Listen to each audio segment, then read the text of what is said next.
Азыркы учурда бир гана Бишкекте эмес, жалпысынан эле дүйнө жүзүндө ушул фастфуд тамактануулар аябай популярдуу. Себеби булар бат жасалат, анан адам да көп убактысын кетирбей, ошол жакта анан арзан болгон, кошумча арзан болгонуна да байланыштуу ошол жактан тамактанышат да.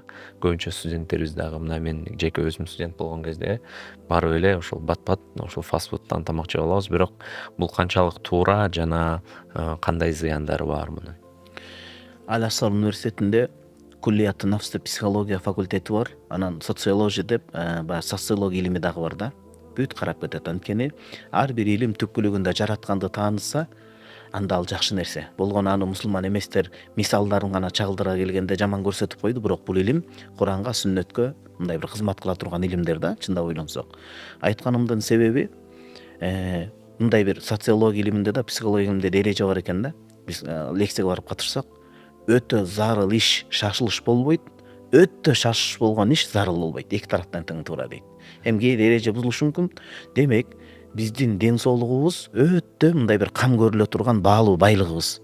Анан аны шашылып, же эринип, же убакыттан кызганып отуруп, бирок ден соолугубуздун эсебинен бузуп атабыз биз. Анткени жана эрежени айтпадыкпы, өтө шашылыш иш зарыл болбойт, зарыл иш шашылыш болбойт. Аны илгери мисалы ой баккан, бир нерсени талкуулаш үчүн канча деген сөз баккан, канча деген пикир баккан, аксакал, көксакал бүт аттуу баштуу сөз баккан жөө чечен эмес, акыл чечендер чогултуп чечкен. Демек, бир бүтүмгө келиш үчүн, дүйнөлүк бир чечим алуу үчүн канча шашылбай кылыш керек болсо, биз шашылып тез татымдарды жеп отуруп, ден соолугубуздун эсебинен аны төлөп атабыз.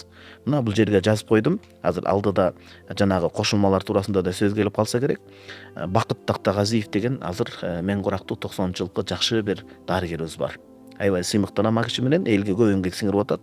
Мына ошол айтып атат, онкологиялык рак илдетине чалдыктырган, Кудай сактасын. Онкологиялык ооруларга көбүнчө жетелеген, анан ожирение, бөйрөктү, боорду май басуу, сахарный диабетке жетелеген, жүрөк оорусуна жетелеген нерсе бул тез татым фастфудтарлардын кесепети деп атат, зыяны дейт. Ошо тастыктайт. Анан жана айтпадым, жогоруда медицинага кызыгып, ага сөзсүз аракет кылышыбыз керек. Бул жерде Сергей Виаловдун «О чем молчит печень» деп укмуш жазыптыр да. Анан окуп отуруп, мына ушул жеринде фастфуд маселесинде да карасаңыз, бул жерде сүрөтү менен сонун чыгарып коюптур. Ожирение печени или гепатоз и жирный гепатит деп атат да. Адамдын эң керектүү ошол боору канды башканы бөлүп бере турган. Биринчи кезекте биз бул фастфуд тез татым менен даамдуудай, тез чечилгендей болгону менен бүткүл ички органдарга, мүчөлөргө жабыркатып атабыз.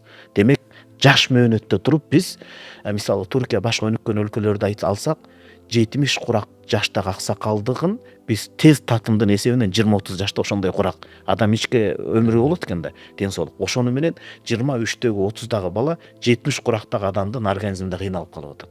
Анан жыйынтыктоочу жооп, Египетте Шейх Юсри деген динди дагы хирургияны дап кеткен мыкты устазыбыз бар, айтат, Пайгамбар саллаллаху алейхи вассалам тукумунан катуу кеткендей болбоюн, ал киши медик, күчтүү айтып берип атат.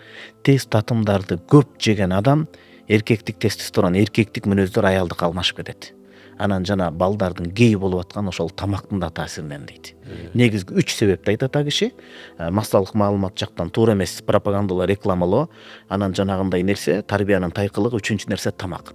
Тамактын адамдын ой жүгүртүүсүнө, адамдын эркектин жигиттик сыпатынын кетип калуусуна таасири болот экен. Анткени ал жерде даамды чыгаруу үчүн томат жана башка нерселер кошулуп отуруп туруп, эркек сырты эркек болгонун ичи аял катары ойлонууга кетип калат экен да, бул өтө жаман нерсе. Аллах жараткан ааламдагы эреженин бузуусуна жетелеп барып атат да, бул көлөмдүү көйгөй.